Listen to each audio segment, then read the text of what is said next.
Bonjour mesdames, messieurs, merci pour votre présence aujourd'hui. Chers collègues, monsieur le rapporteur, nous débutons aujourd'hui les travaux de notre commission d'enquête en recevant les représentants des élus communaux dans toute leur diversité. Nous avons en effet, d'un commun accord avec monsieur le rapporteur, souhaité entendre tout d'abord celles et ceux qui sont en première ligne, les premiers acteurs de la commande publique en France. Je rappelle ici quelques chiffres marquants. En 2023, la commande publique a représenté une dépense de près de 171 milliards d'euros, dont 30%, 51 milliards d'euros relèvent de l'État et 43%, 73 milliards d'euros des collectivités territoriales que vous représentez ici, et nous aurons l'occasion d'entendre d'autres représentants, notamment du bloc départemental et régional, lors de nos prochaines auditions.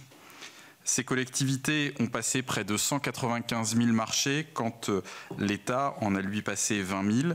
Il était donc naturel pour nous, avant d'entendre dans les semaines à venir des représentants de l'État ou d'institutions nationales, de recevoir dès maintenant les élus qui sont confrontés au quotidien à la rigueur. Certains parleront de complexité du droit de la commande publique.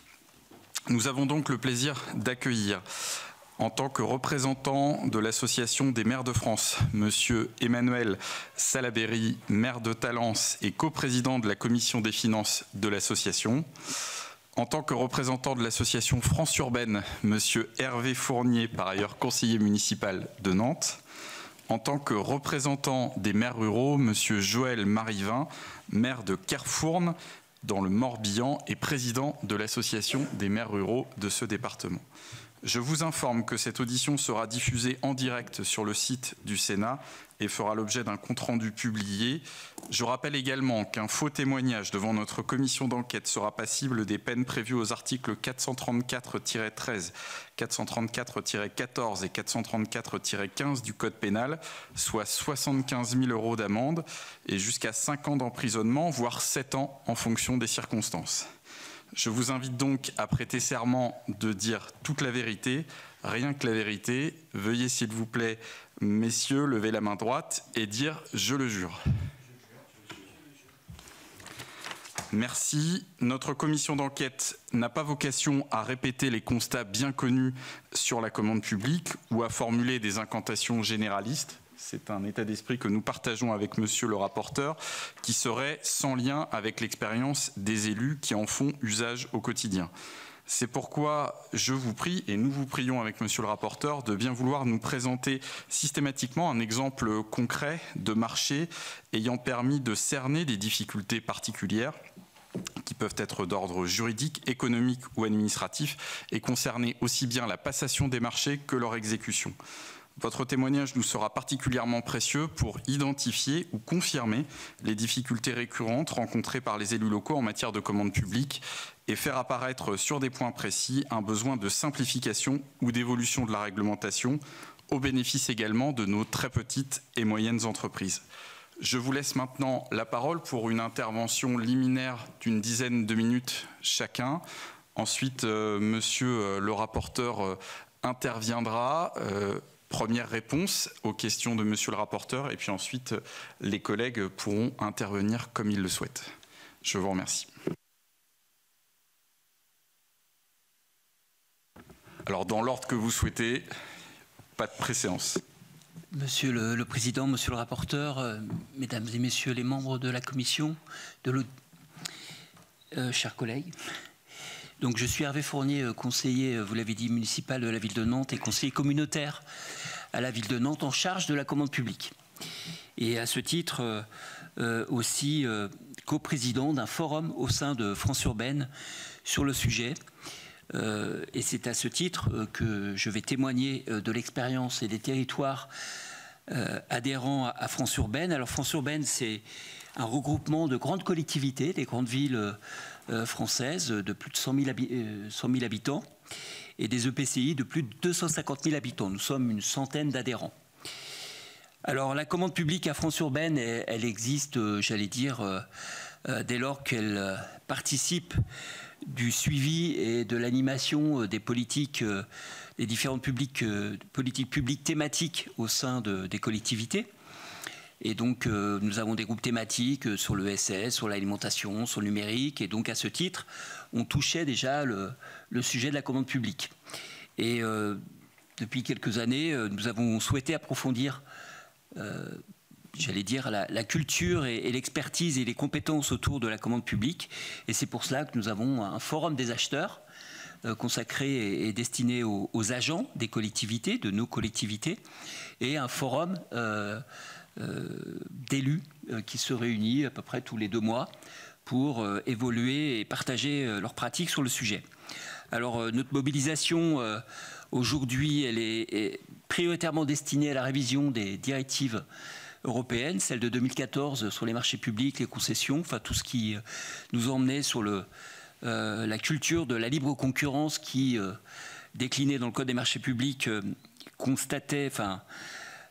nous amenait à constater un certain nombre de freins dans nos capacités, et nous y reviendrons, j'imagine, dans cette audition.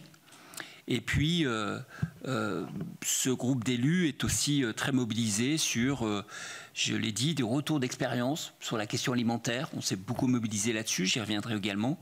Sur l'économie circulaire aussi, dans le cadre de la loi AGEC ou dans le cadre de nos politiques publiques. Alors, puisqu'on fera des allers-retours entre des injonctions, ou en tout cas des obligations réglementaires, et puis des politiques publiques sur les sujets qui nous intéressent, puisque, et c'est ça qui nous réunit dans ces groupes de travail chez France Urbaine, c'est la conviction que la commande publique est un vrai levier de transformation de nos territoires, est un vrai levier pour accompagner la mutation de nos filières économiques, de nos entreprises sur le territoire, dès lors qu'on arrive à travailler avec elles et à en faire les destinataires de notre commande publique. Donc je crois que c'est l'enjeu même de votre commission, comment on peut utiliser la commande publique ou s'appuyer sur la commande publique pour accélérer, j'allais dire, le dynamisme de nos territoires, le dynamisme économique, la relocalisation, la réindustrialisation.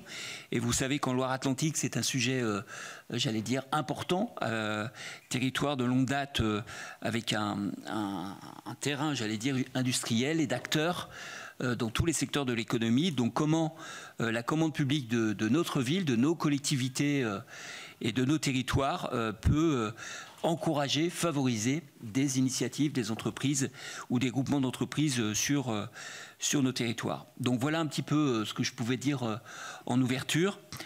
Donc juste pour le formalisme, donc nous vous livrerons d'ici quelques jours une note écrite qui répond à toutes les questions que vous nous avez posées et des pièces annexes telles que vous l'avez souhaité également, qui peuvent être des SPASER, donc des schémas de promotion des achats responsables des collectivités, mais aussi des documents inspirants aussi pour notre groupe de travail d'élus, ou des notes de travail ou des avancées faites par France Urbaine.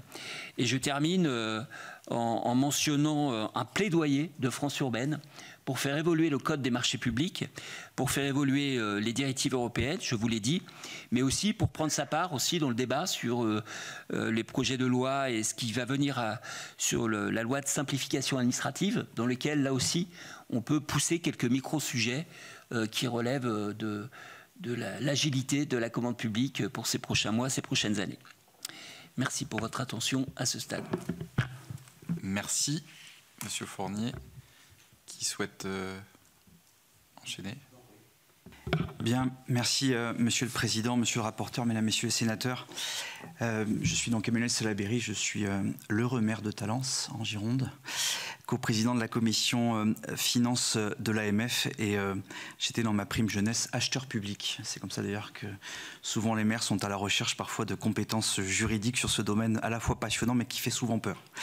Vous indiquez 2-3 petits points sur vos différentes questions, évidemment, comme vient de dire mon collègue, l'AMF vous fera une réponse écrite sur l'ensemble des questions que vous avez posées de manière à ce qu'on puisse aujourd'hui rester dans le plus concret.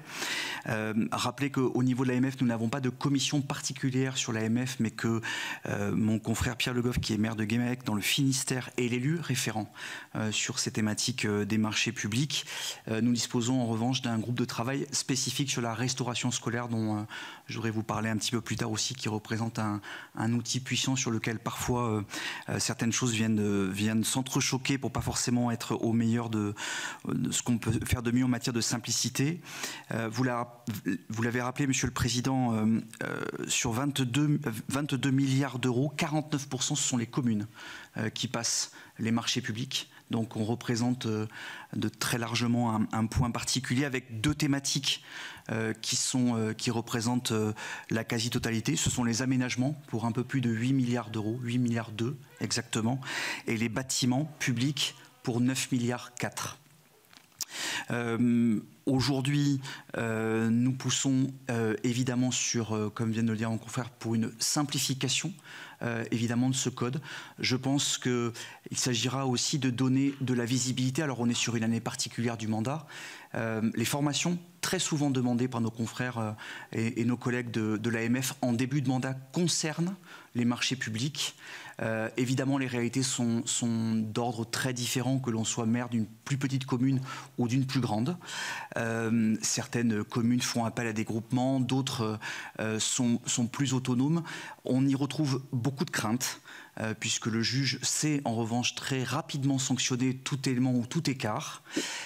Évidemment, on est dans un pays de droit, on peut parfaitement le comprendre, mais souvent, ces erreurs sont produites non pas dans une volonté de fraude, mais dans une véritable méconnaissance de l'ensemble des règlements et réglementations qui n'ont en général que quelques mois de vie avant qu'elles soient modifiées. Par ailleurs, certaines réglementations annexes mettant du temps à être parfois votées, c'est-à-dire nous laissant souvent dans une forme d'interprétation plus personnelle de certains nombres de réglementations.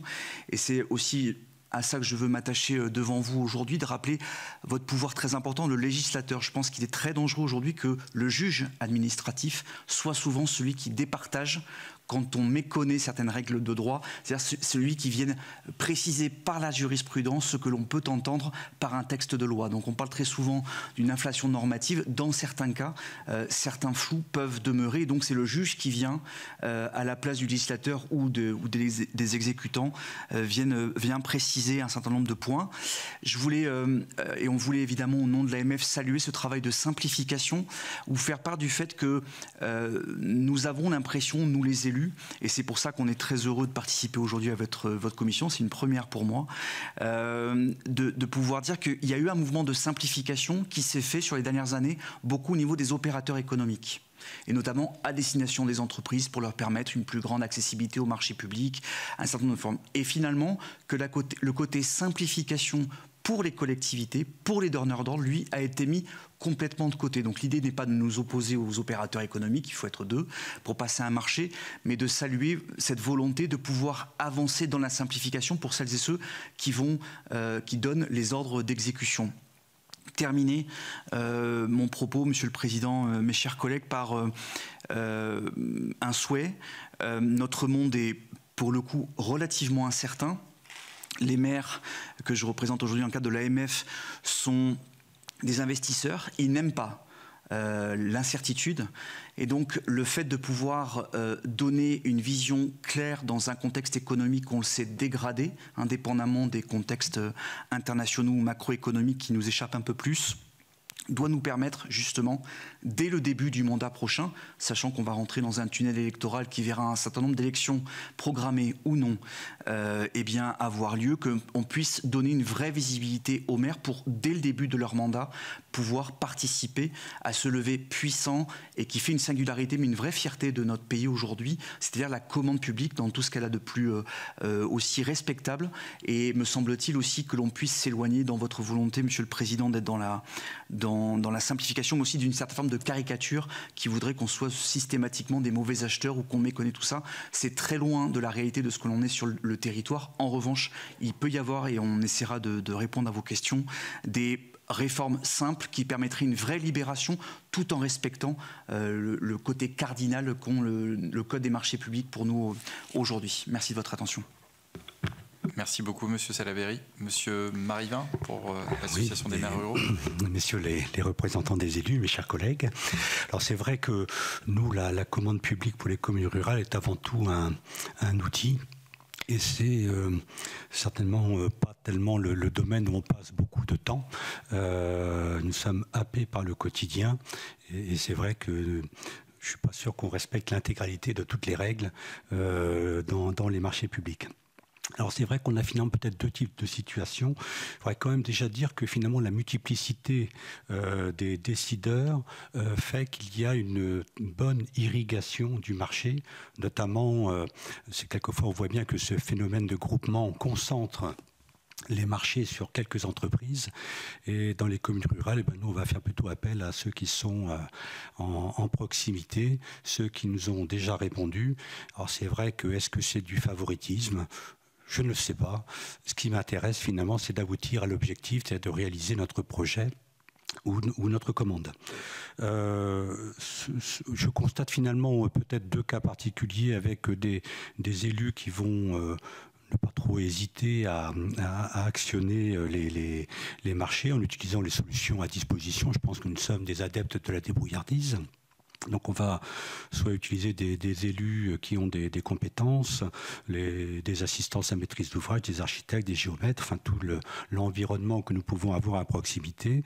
Et puis nous avons des collègues qui sont un petit peu plus, alors je vais dire précautionneux, parce que je pense qu'ils ont une certaine peur des contraintes juridiques et qui vont faire plutôt appel à une personne dédiée à la communauté de communes en demandant finalement cette création-là ou de créer des groupements de commandes. Voilà, je dirais que les gens là un petit peu s'adaptent par rapport à leur ressenti. Enfin voilà un petit peu ce que je peux dire. C'est vrai que il y a quand même les difficultés que nous pouvons avoir dans certains marchés.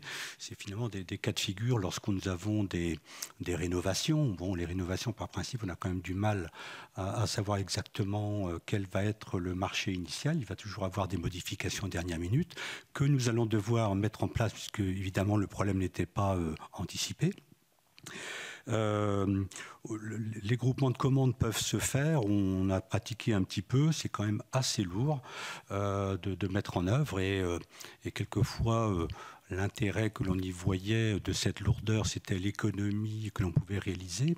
Je dirais que quelquefois c'était même pas pertinent. Donc se compliquer la vie et ne pas avoir l'intérêt économique, vous comprenez bien que dans ce cas-là, le groupement de commandes il va s'arrêter assez rapidement. Le cas des défaillances des entreprises dans les marchés, je vois bien quelquefois on nous demande de mettre en place des critères objectifs, mais qui peuvent se révéler assez déroutants, voire contre notre intérêt dans le déroulement du marché. Voilà, c'est plutôt les côtés pratiques qui quelquefois on se dit bon, on aurait dû être un peu plus vigilant ou exclure une entreprise par rapport à une qualité qui était douteuse. Mais le choix des critères est important et à partir du moment où nous avons choisi les critères, nous devons les respecter. Voilà, je ne pourrais pas dire grand-chose de plus en propos liminaire. J'étais en direct. Merci, Monsieur Marivin. Monsieur le rapporteur ? Oui, d'abord, merci d'avoir répondu à notre appel et merci à vos collègues d'être présents. C'est vrai que le marché public pour les collectivités, c'est un sacré enjeu.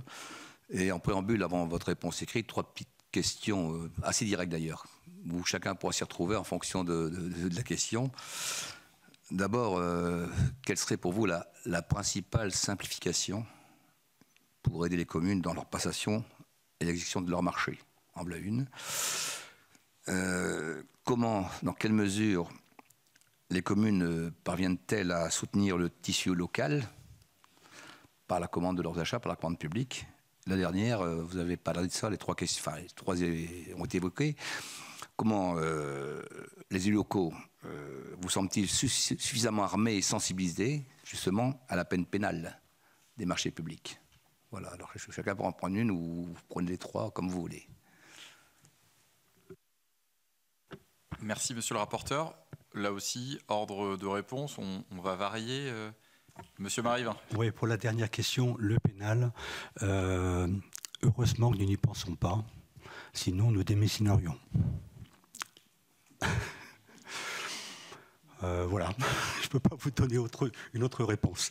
L'autre question, je ne l'ai pas la diffusion sur le marché, je crois que la simplification. Alors, la proposition qui, à ma connaissance, est temporaire sur le plafond à 100 000 €, c'est vrai que ça nous permet quand même d'avoir un certain levier et de ne pas perdre son temps avec un excès administratif pour des marchés qui n'en valent pas le coup.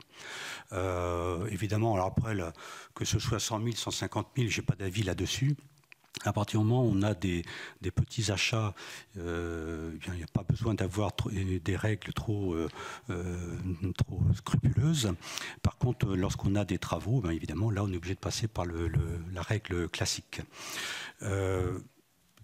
Pour la diffusion sur le marché, alors c'est vrai que pour un élu qui a quelques années d'expérience comme moi, il y a évidemment les habitudes qui se créent.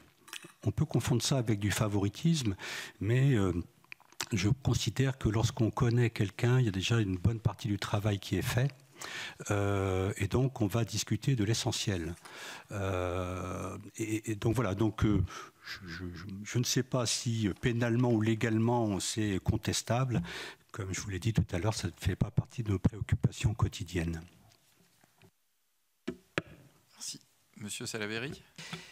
Oui, alors sur la prison, je suis limitrophe de la prison de Gradignan, donc je suis au courant. Non, je veux vraiment, je le dis avec le sourire, mais je pense très souvent aux nouveaux élus et ceux qui vont arriver dans les premiers jours de mois de mars 2026, à qui on demande souvent celles et ceux de plus petites communes qui ne disposent pas, mis à part à travers notamment les relais départementaux d'associations d'élus, d'éléments leur permettant donc de pouvoir le faire. On sait aujourd'hui que les risques, on les connaît.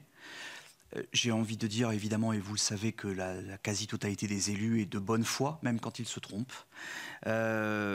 Aujourd'hui, il y a même parfois des choses qui dépassent l'entendement, notamment quand on est sur une procédure formalisée. Si on a un rabais, on en oublie l'intangibilité de l'offre, donc parfois on peut être amené à ne pas forcément le comprendre. Mais voilà, donc il y a cette partie-là. Pour répondre très directement aux questions que vous avez posées, pour ce qui est des éléments de simplification. On plaide pour ce qui nous permettrait donc l'accès des TPE-PME dont on parle beaucoup dans le cadre de ce qui pourrait être un Small Business Act européen, pour parler en bon français, c'est-à-dire réserver une partie d'un marché inférieur à un certain seuil à des entreprises de PME et TPE. Je veux vous dire aussi la complexité qu'ont nos partenaires économiques à comprendre le support où il faut aller chercher l'information, la façon dont il faut répondre. On sait qu'il y a une intention louable derrière, mais une incapacité d'un très grand nombre d'entreprises de ne pas pouvoir répondre au marché public. Aujourd'hui, on pourrait imaginer un pourcentage de montants à attribuer, notamment pour ne pas mettre en difficulté les petites communes n'ayant pas, par exemple, un nombre suffisant d'entreprises pour y répondre. Une deuxième proposition très concrète, c'est permettre une exception pour l'alimentation locale et durable dans le code de la commande publique. Aujourd'hui, vous le savez, ce fameux critère géographique dont on n'a jamais le droit de parler, mais qui est toujours très présent, notamment quand il s'agit de choisir des entreprises. Pardon de le dire très directement, mais on sait qu'un marché exécuté avec une entreprise qui est à plusieurs centaines de kilomètres de votre ville, on sait très bien, ne se déroulera pas aussi bien que si jamais il y a une plus grande proximité, notamment pour les parties. Donc aujourd'hui, il y a beaucoup de contournements qui sont faits. Je pense notamment dans les concours d'architectes sur lesquels il y a toujours une agence locale qui est représentée. Je pense que notamment pour l'alimentation, on nous demande aujourd'hui plus de bio et surtout plus de circuits courts, parce que derrière le bio, il peut y avoir beaucoup de choses. Aujourd'hui, pourquoi ne pas prévoir sur ce qui représente quand même un énorme levier de la commande publique et notamment le soutien à nos agriculteurs, des exceptions pour cette alimentation locale, pour l'ensemble des restaurations scolaires, pour les plus jeunes comme les plus anciens. Enfin, troisième proposition, créer une forme de passeport marché public qui permettrait, via une plateforme nationale, de déterminer aisément si une entreprise est à jour de toutes ses obligations fiscales, sociales et le cas échéant, notamment en matière de RSE, facilitant aussi les motifs d'exclusion. Je vais revenir dans ce que je vous disais en propos introductif, mesdames, messieurs. Monsieur le Président, c'est le fait de dire qu'il y a beaucoup de choses qui ont été faites de façon pertinente pour les entreprises, mais finalement, pour les communes, eh bien, il faut systématiquement refaire les mêmes analyses tout au long de l'année. Alors, on sait qu'une vérité du 1er janvier n'est pas forcément celle du 31 décembre, mais ça oblige effectivement à un travail colossal d'un point de vue administratif pour analyser à nouveau des demandes. On pourrait parfaitement imaginer que le genre de plateforme qui a été imaginé pour les entreprises soit disponible pour les profils acheteurs, ce qui nous permettrait de voir beaucoup plus rapidement que dans des documents souvent abscons et très administratifs, des choses qui ne relèvent pas, tout en sachant en plus que, vous parliez tout à l'heure d'un risque juridique, il y a certains cas dans lesquels une entreprise qui est en mauvaise santé financière a le droit de concourir, et donc ça nous permettrait d'avoir des choses beaucoup plus simples que l'on puisse trouver. Deux points en particulier, on aura sûrement l'occasion de revenir sur les centrales d'achat. Aujourd'hui, elles sont nécessaires, mais les délais de livraison d'un certain nombre d'équipements sont complètement déraisonnables. Je sors à titre personnel une expérience de 2 ans pour un véhicule de police municipale. Alors, dans un contexte où l'argent public est rare, ça permet de faire des économies. Mais aujourd'hui, nos centrales d'achat et notamment l'UGAP sont confrontées à une distorsion entre ce qui est demandé et ce qu'ils peuvent réaliser. Donc, c'est là où on sent un côté de frustration en disant on représente énormément de milliards d'euros et pour autant, on n'a pas la possibilité de pouvoir bénéficier et de prix et de livraison que n'importe quel interlocuteur privé pourrait avoir. Il ne s'agit pas ici de critiquer l'UGAP parce qu'ils font un travail formidable, mais c'est le fait de dire qu'il y a sûrement un modèle à revoir pour permettre, pourquoi pas, par exemple, entre plusieurs communes, parce qu'aujourd'hui, finalement, on a un système à la fois soit national, soit très local. On ne peut pas se mettre, par exemple, avec une commune d'à côté ou plusieurs communes sur un même groupement. C'est très compliqué. Or, parfois, on sait que les réalités géographiques peuvent être différentes d'une commune à l'autre. Dernier point, faire attention dans un certain nombre de points sur des demandes d'organismes. Je vais vous citer un exemple très simple d'une modification qui a moins de 5 ans maintenant sur les concours d'architectes. Auparavant, quand on faisait un concours avec un architecte, on ouvrait les enveloppes et on choisissait à la fois l'équipe retenue et le pourcentage de maîtrise d'œuvre qui était associé. Depuis un certain nombre de modifications, désormais vous choisissez l'équipe et vous négociez en gré à gré le pourcentage de l'équipe. Autant vous dire, pour des marchés, qu'on a pris entre 5 et 10 points, donc on est passé lors de 10% de maîtrise d'œuvre à environ 15%, puisqu'on parle des architectes, mais il y a aussi derrière les urbanistes, il y a un certain nombre de il y a tout ce qui est paysagiste, les bureaux d'études aussi qui font beaucoup d'affaires avec les collectivités, qui ne se privent pas de se dire qu'une fois qu'on est arrivé au terme du concours, eh bien, on a le choix évidemment de déclarer infructueux, c'est-à-dire de recommencer toute la procédure. On parle jamais du coût de la procédure, mais on estime qu'un achat en moyenne coûte 10 000 € réaliser une procédure en moyenne. Et donc, eh bien, cette loi qui avait un bon sens, qui permettait en fait de négocier, eh bien, nous aboutit au fait que l'argent public coûte de plus en plus cher, et pas simplement d'ailleurs au bénéfice des architectes, mais plutôt au bénéfice des groupements qui, eux, chacun ajoute son pourcentage, et au bilan, on obtient un achat plus cher. Dernier point, on a parlé de l'exécution, peut-être qu'on y reviendra tout à l'heure. On parle beaucoup de la passation des marchés avec une vigilance, avec un risque de plus en plus important, notamment de recours contentieux de la part des entreprises sur lequel un certain nombre de collectivités, notamment les plus petites, sont souvent en difficulté. On doit, pour moi, parler aussi en termes de simplification sur la réalisation de ce marché, dans les conditions de mise en place des avenants. Vous le savez sûrement, vous êtes des élus. En général, la collectivité a toujours tort, l'entreprise, elle, a toujours raison, c'est-à-dire que contrairement à une relation qu'on pourrait croire au début déséquilibrée, le moindre pas de côté de la part de la collectivité engendre toujours un avenant qui est très compliqué de négocier, qui est très encadré. Et donc ça, il y a sûrement quelque chose à faire. Et par ailleurs, dans un contexte d'inflation très important d'un certain nombre de marchés, pouvoir être beaucoup plus sûr du prix total de l'achat. Pour les plus grands équipements, notamment en matière de marché, en matière d'équipements de bâtiments publics, les offres remises lors d'un appel d'offres sont souvent datées d'un mois qui précède. Le marché est exécuté sur une période relativement longue, ce qui fait qu'on a parfois 3 à 4 ans d'écart entre les prix de référence de l'offre et le prix de facturation. Ce qui fait que sur les marchés les plus importants, en proportion, on a des coûts qui sont montés. Et maîtriser les formules de révision de prix dans les contrats est une chose particulièrement difficile. Et donc là, on a aussi un encadrement à donner de manière à ce que le prix voté par un conseil municipal puisse être respecté dans un certain nombre de bornes qui n'existent pas aujourd'hui et qui peuvent permettre à de vraies difficultés aujourd'hui par des entreprises. Merci beaucoup, Monsieur Fournier. Alors je rejoins mes collègues sur un certain nombre de propositions qu'on attend. En fait, on a parlé de passeport des entreprises à candidater au marché public, par exemple. Je reviens sur l'histoire des seuils, qui nous semble évidemment un sujet à aborder. Alors dans des limites à discuter, à voir avec le législateur, mais il faut évidemment rehausser les seuils des marchés publics, en tout cas des procédures liées à certains marchés publics. Ça, c'est un premier point. Deuxième point, il faut ouvrir la négociation, ouvrir la capacité des acheteurs publics à négocier, notamment sur des marchés complexes. On l'autorise pour les entités adjudicatrices, ce n'est pas possible pour les pouvoirs adjudicateurs, mais les marchés deviennent complexes. Je pense à ceux qui s'inscrivent dans la loi AGEC sur les obligations de réemploi, les obligations de réparation, de maintenance, enfin toute la logistique afférente, tout ce qui permet de sécuriser un approvisionnement ou un service à la collectivité. Eh bien, c'est complexe, donc il faut avoir en face de soi des groupements, des entreprises qui au tac répondent à une évolution des attendus ou des contraintes qu'on n'avait pas envisagées au départ.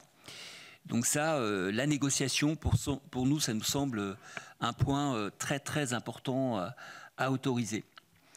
Le Small Business Act qui permet de garder, de sanctuariser une part de la commande publique à des entreprises du territoire selon des critères de proximité. Alors après, voilà, c'est vrai que la commande publique elle redessine un peu les frontières du local. Est-ce que c'est son département, son territoire de métropole? Est-ce que c'est la région, le territoire national ou européen? Donc là aussi, ça invite à discuter de ce qu'est la proximité.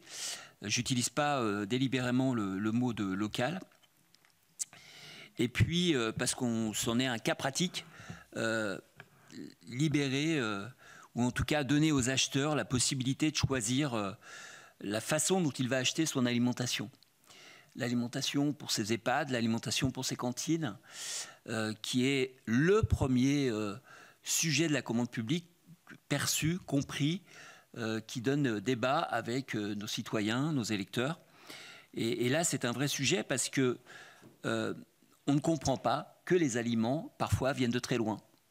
On ne comprend pas. Alors, j'allais dire, pour des petites communes, c'est peut-être plus facile parce qu'ils sont peut-être moins observés par le contrôle de légalité, etc., etc. Mais nous, grosses collectivités, avec un effet volume, massification de la commande publique alimentaire, c'est très difficile de travailler la question de la proximité alimentaire. Donc, si on avait la possibilité de négocier avec un rehaussement des seuils et tout, on pourrait peut-être avoir plus d'agilité sur la question de l'alimentation, enfin des fournitures alimentaires. Donc ça, c'est un gros sujet. Avec France Urbaine, on a, et d'autres réseaux, on a demandé à ce que 50% des volumes d'achat alimentaires soient libres du choix des procédures. Ça ne veut pas dire que ce n'est pas encadré. Ça veut dire qu'on nous laisse la liberté de choisir quel type de marché on veut. Ce sera toujours dans le cadre de la loi, évidemment. Et donc, ça, c'est un sujet auquel nous sommes très attachés. Et puis, sur le dernier point, monsieur le rapporteur, sur la question du risque et du risque pénal qui nous briderait peut-être... en fait, nous, dans des collectivités de taille importante, à France Urbaine, on a quand même, j'allais dire, des équipes entières, ce qui nous distingue aussi de certains de nos collègues dans des collectivités de moindre importance. Mais moi, j'ai une vingtaine d'acheteurs qui est là pour sécuriser tout le process et qui est là pour aussi formaliser tous les risques, enfin diminuer les risques pour les élus qui sont en commission d'appel d'offres notamment. Donc, j'allais dire, on est...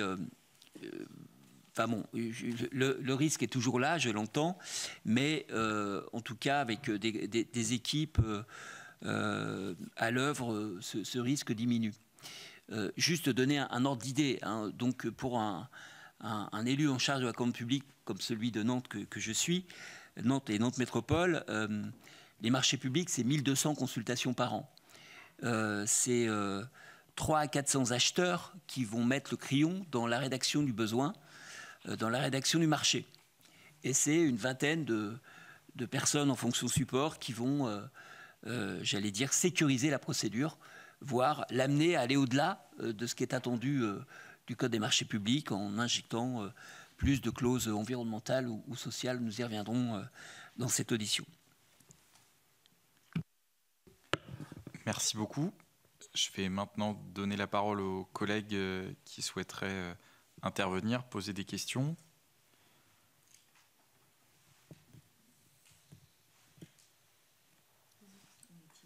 Madame Daniel. Bien, merci, merci beaucoup de vos contributions. Moi, je pense que dans le travail qu'on va faire, il faut distinguer quand même, notamment, j'ai été attentive à la question de la temporalité des marchés et des marchés qui peuvent prendre du temps, sur lesquels il y a des enjeux spécifiques d'évolution à la fois des matériels, des technologies et à la fois des prix, particulièrement dans des contextes inflationnistes. Donc peut-être sur les choses à explorer et sur les entrées à prendre, il y a cette question de la temporalité qui me paraît importante.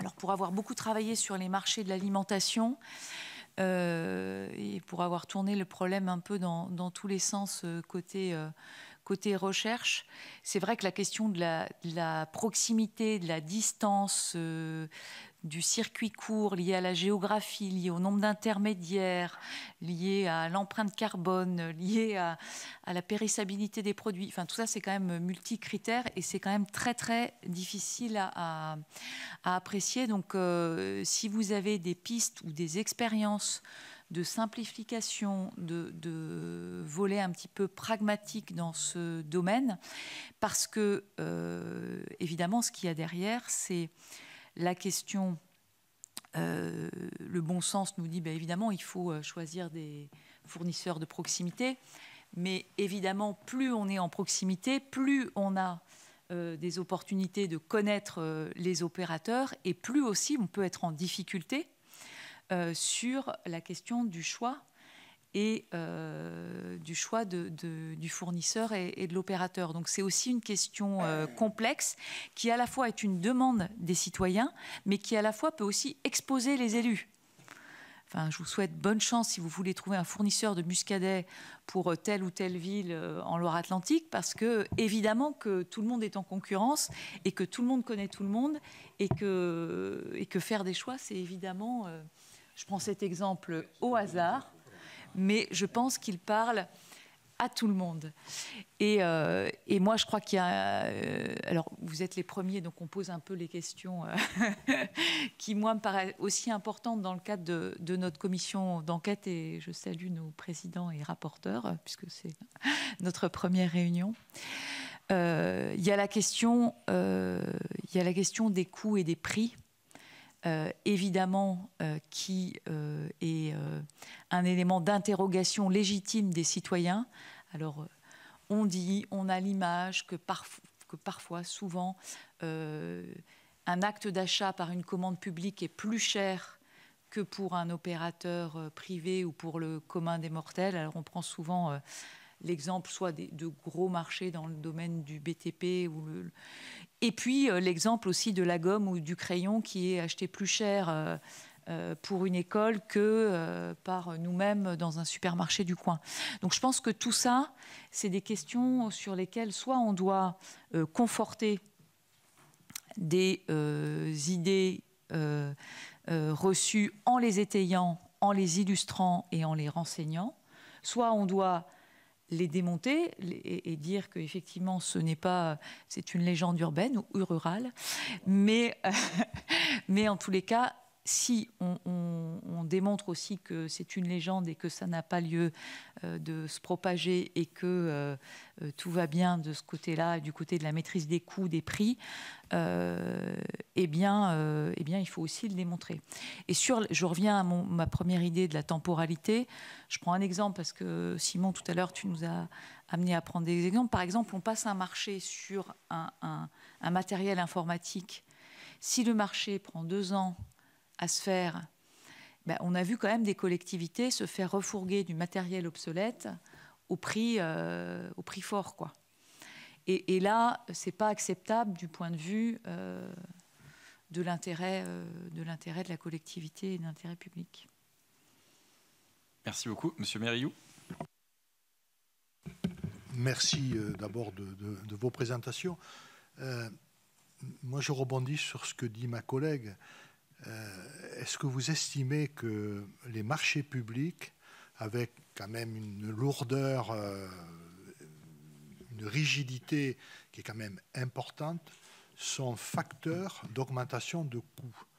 Et quel est, selon vous, si oui, quel est le pourcentage? Parce que moi, j'ai été président d'organismes qui commandaient beaucoup, et on s'apercevait qu'on avait, notamment dans le BTP, des surcoûts par rapport à ce que pouvait faire un privé.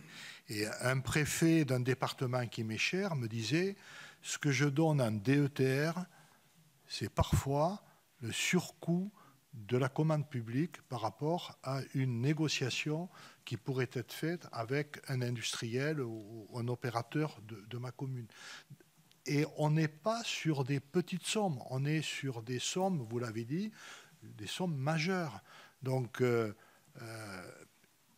pourrait-on imaginer que sur un certain nombre de marchés, soit des marchés modestes, soit des niches, on puisse échapper à la commande publique et revenir sur des négociations de gré à gré? C'est une question. Voilà. Mais est-ce que vous pouvez confirmer que globalement, la commande publique à partir de marchés tels qu'ils sont ordonnés coûte plus cher? Et si oui, selon vous, quel pourrait être le pourcentage?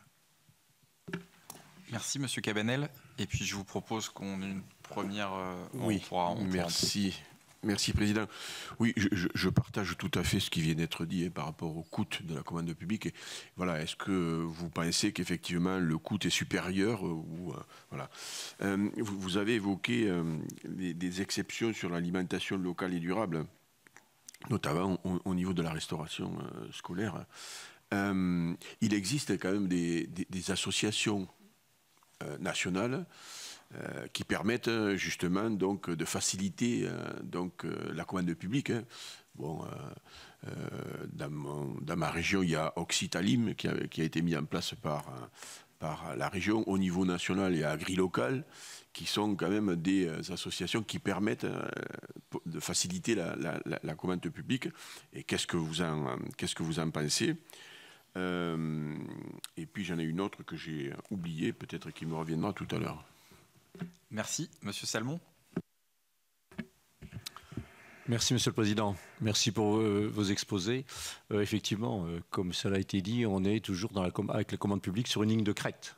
Si de nombreuses législations, réglementations se sont sédimentées, c'est parce que, eh bien, elles sont venues répondre à différents enjeux, en particulier sur le conflit d'intérêts.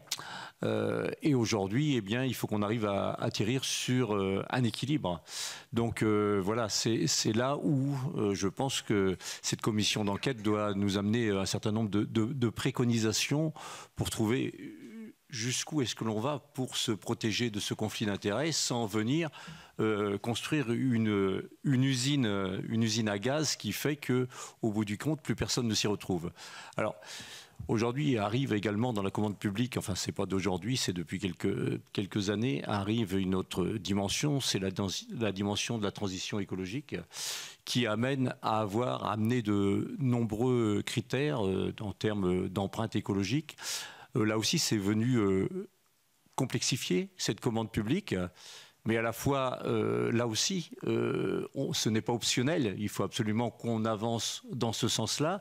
Donc, qu'est-ce que l'on peut mettre...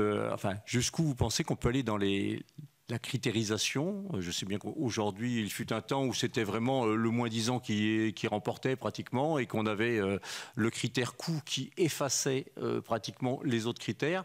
Aujourd'hui, tout ça a été pondéré, mais là aussi...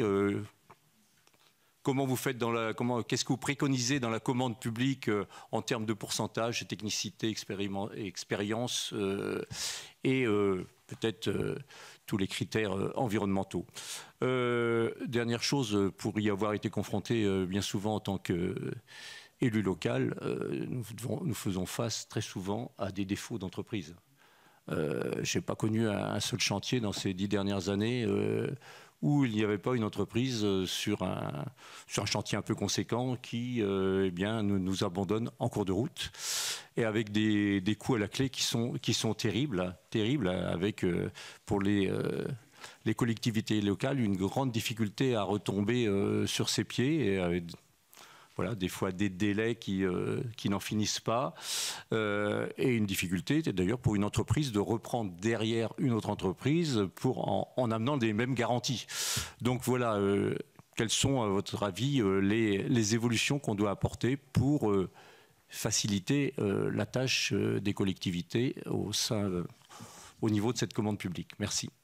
Merci beaucoup. Très rapidement, Monsieur Cabanel, Madame Josande, et puis ensuite, je vous propose de ça m'est revenu. Il y a dans certains départements, notamment le mien, des expérimentations qui ont été menées sous donc la tutelle du département, de mettre en place des ingénieries pour aider les petites communes justement à répondre donc à la complexité des marchés publics et de la commande publique. Qu'en pensez-vous? Est-ce que c'est à généraliser ou pas? Madame Josande. Oui, merci Monsieur le Président. Très rapidement, donc vous, évidemment, vous êtes aujourd'hui, vous nous parlez de votre position d'élu. Le Code des marchés publics et la législation ont vocation à permettre évidemment d'aboutir à la meilleure offre, au meilleur prix, à la meilleure prestation. Du point de vue des entreprises, c'est aussi une façon d'être garantie dans l'égal accès à cette commande publique. Sauf qu'en pratique, on se rend compte que souvent, de par la complexité et la complexification d'ailleurs des règles et procédures qui accourent et qui ne cessent de croître, les entreprises se plaignent d'une distorsion de concurrence parce que toutes ne peuvent pas accéder à cette commande publique, même sur des marchés de moins d'importance. Elles perdent plus d'argent à essayer de souscrire à un marché que le contraire. Donc, comment analysez-vous ce que j'appellerais une distorsion de concurrence de votre point de vue d'élu? Merci. Merci beaucoup. Allez, Monsieur Lurel. Bref, mais j'ai une batterie de questions. Je vous ai entendu. Merci et pardonnez mon retard. Sur à changer les critères du Code des marchés, lorsque vous avez la valeur technique, les prix et autres références, moi j'ai introduit, et ça existe toujours, une réforme du Code maintenant de la commande publique en imitant les circuits courts et peu d'émissions de CO2. Ça veut dire privilégier la proximité. On a autorisé ça. Je ne sais pas si c'est utilisé ici, mais c'est vrai que c'était cantonné dans les Outre-mer, mais on l'a fait. On a également fait ce qu'on appelle le SBA, mais ce n'était pas le Small Business Act, c'était la stratégie du bon achat, et qui existe. Et d'ailleurs, c'était une expérimentation qui a pris fin en 2022. Hélas, le gouvernement n'a pas voulu le reprendre. Il y a une de nos collègues, Audrey Bellim, de La Réunion, qui demande à reprendre cette expérimentation-là, réservant, à l'époque, on réservait un tiers des marchés au-delà de 500 000 euros, avec une obligation de sous-traitance, et un tiers des marchés aux PME, dans la définition des PME, la définition européenne des PME, des ETI.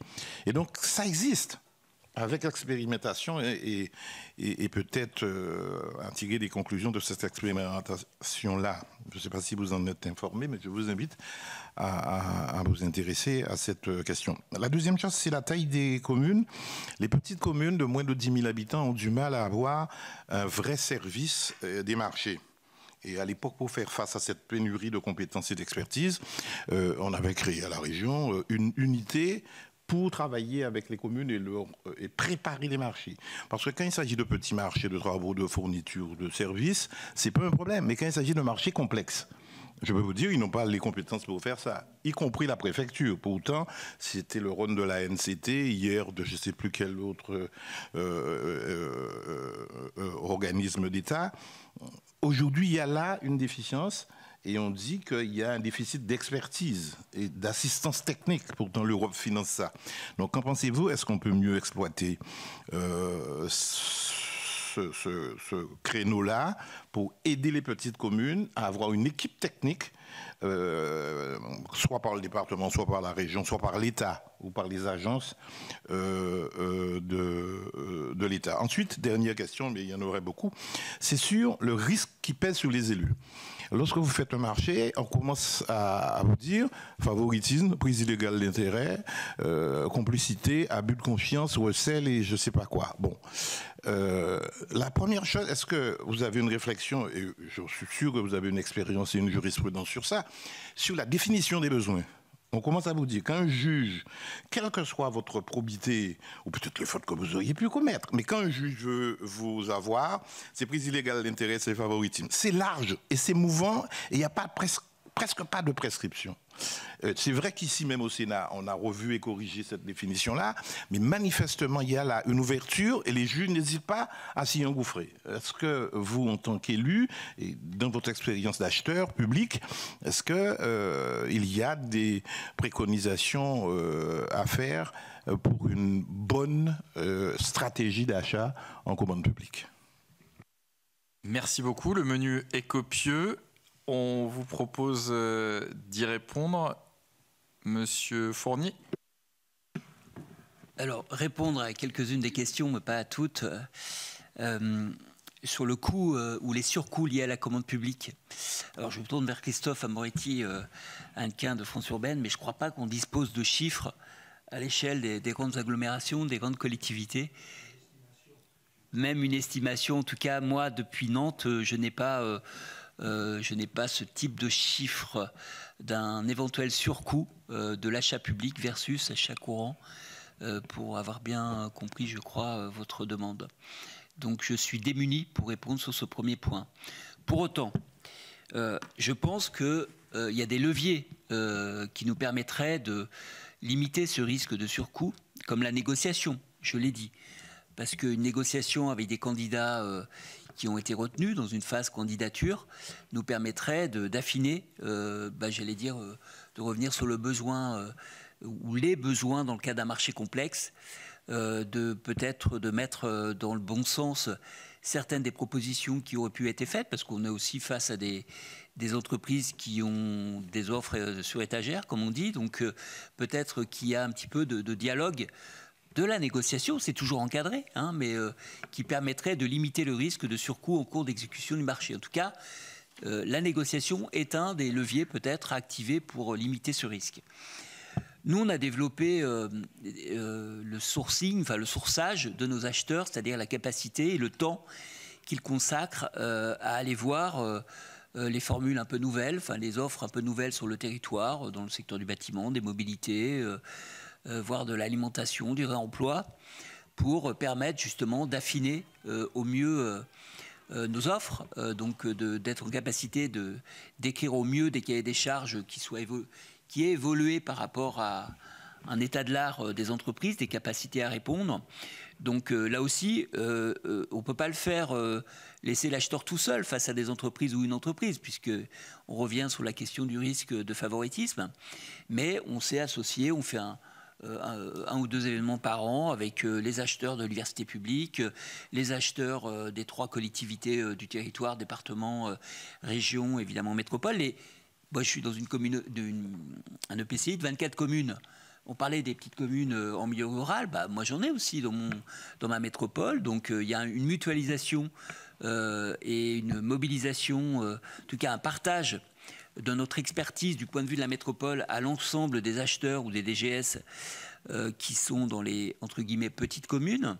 Donc là, j'allais dire, cette capacité à sourcer, à partager les pratiques est un levier pour diminuer le risque. Ça, c'était pour vous donner quelques éléments, monsieur, sur votre première question, sur le surcoût de la commande publique. Sur la temporalité. Alors moi, je suis assez mal à l'aise par rapport à ça, parce que j'avais vérifié ce matin, mais quasiment la totalité de nos procédures ont des clauses de révision. Donc, dès lors qu'il y a de l'inflation, dès lors qu'il y a dès lors que ça s'étale un peu dans le temps, on a la possibilité, avec l'entreprise soumissionnaire, prestataire. Enfin, on peut réviser le marché en cours de marché, c'est prévu dès le départ. Donc, bon, après, il y a des formules qu'on peut revoir, qu'on peut discuter, mais en tout cas, la révision fait partie, j'allais dire, du droit commun de la commande publique sur Nantes.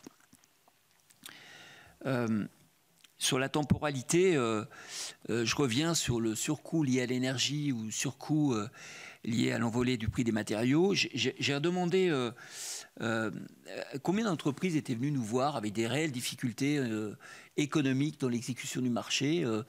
Au sortir du Covid et au moment où c'était le plus manifeste comme phénomène, on a eu 80 demandes, 80 entreprises qui sont venues vers nous pour avérer des difficultés d'exécution du marché liées à l'envolée des matériaux, du prix des matériaux. Bon, ben, on a négocié, ça a été voilà, on a augmenté, enfin, je crois que ça nous a, entre guillemets, coûté aux entreprises, en tout cas partagé ce surcoût à hauteur de 1 million d'euros dans notre commande publique. Donc c'était, là aussi, j'ai envie de dire, on avait une procédure de sauvegarde pour les entreprises qui a permis de les accompagner sur ce point et qu'elles ne portent pas toutes seules cette difficulté. Ce qui porte, et ça a été abordé par l'un d'entre vous, la problématique de la rupture ou en tout cas de l'entreprise défaillante en cours d'exécution du marché. Nous, à France Urbaine, on demande, en tout cas on préconise, est-ce qu'on mette une forme de procédure d'urgence qui permettrait, en cas de rupture dans l'exécution d'un marché, d'avoir une formule assez simple qui permet de retrouver des entreprises au marché ou en tout cas d'alléger la procédure de rectification, j'ai envie de dire, ou pour permettre la suite ou la fin d'un chantier ou d'une exécution pour le compte de la collectivité. Dans le même esprit que, j'allais dire, ce qui est passé dans une loi avant l'hiver sur les procédures d'urgence pour Mayotte, je crois, en termes de code des marchés publics, pour faciliter l'exécution des marchés de façon assez rapide suite aux cyclones et aux incidents, aux aléas climatiques sur cette île. Et ça pourrait aussi concerner l'île de la Réunion. Voilà, c'est ça. Donc en fait, peut-être que c'est inspirant pour des cas de force majeure comme un aléa économique, une défaillance de l'entreprise attributaire. Ou force majeure. Sur l'alimentation, bien sûr, les tiers de confiance, je vais les appeler comme ça, heureusement qu'ils sont là, notamment pour la loi Egalim atteint des objectifs de signes de qualité ou surtout du bio. Hein, nous, on s'appuie sur des tiers de confiance pour faire que les petits producteurs bio puissent avoir accès à la commande publique. Et vous savez que la Loire-Atlantique est un territoire de l'agriculture biologique fortement remarqué. Donc en tout cas, on essaye de faire, de s'appuyer sur des tiers de confiance, leur permettre, comme cela, à ces petits producteurs et ces produits, d'accéder à nos marchés et nos cantines. Les services ou l'expertise partagée, notamment auprès des petites communes. Alors, je ne sais pas si ça... Nous, on a une assistance à maîtrise d'ouvrage interne à nos services de Nantes Métropole sur ce qu'on appelle l'AMO insertion.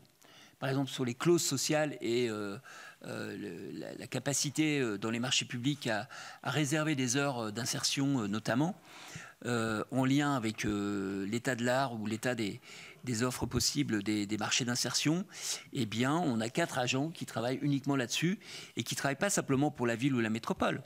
Travaille pour 70-74 acheteurs publics du territoire, dont les petites communes du territoire, dans la métropole et en dehors de la métropole, dont des entités adjudicatrices ou d'autres opérateurs publics du territoire. Donc oui, on a cette expertise partageable de nos services, de nos experts avec d'autres acheteurs publics. Ce qu'on fait de plus en plus sur la question environnementale, ça s'apparente, c'est pas encore qualifié comme ça, comme une AMO sur le sujet. Je sais que le CG, le Commissariat Général au Développement Durable, avait facilité le développement des guichets verts auprès des collectivités. Donc, j'allais dire, sur la complexité des clauses environnementales, répondre à votre question sur quel pourcentage... Enfin, bon, il faut regarder chaque segment de marché. Enfin, on est quand même... approfondir un sujet environnemental dans les marchés publics, je sais pas, le plastique, enfin le zéro plastique ou pas de perturbateurs endocriniens ou des choses de cette nature-là, ou une clause IES, gaz à effet de serre, c'est 16 mois de travail. Quand on veut revisiter tous nos marchés publics concernés par ce type de besoin environnemental, donc de clauses qui pourraient être mises, et le développement d'une expertise existant dans la collectivité. Et on a identifié 80 sujets environnementaux qui pourraient rentrer dans notre commande publique et nos marchés. Donc 80 fois 16 mois, vous vous rendez compte du temps et du nombre d'agents qu'il faudrait mettre sur le sujet. Donc là, on a forcément besoin de partager nos pratiques dans des réseaux comme France Urbaine ou avec nos collègues acheteurs. Il y a d'autres réseaux, je pense à Réseco, collectivité dans l'Ouest aussi, qui développe aussi ce partage de l'expertise autour de la question environnementale et des clauses. Voilà pour les éléments que j'apporte au débat, mais je laisse mes collègues aussi prendre leur part des réponses aux nombreuses questions que vous nous avez posées. Merci beaucoup. Monsieur Salaberry. Oui. Je vais essayer de peut-être pas toutes les reprendre, mais on ne dispose évidemment pas, comme mon collègue de France Urbaine, d'éléments permettant de diagnostiquer quel est le coût entre un marché public. D'abord, je pense qu'il y a beaucoup de réalités très différentes. Il y a même peut-être des cas sur lesquels le marché public est efficient.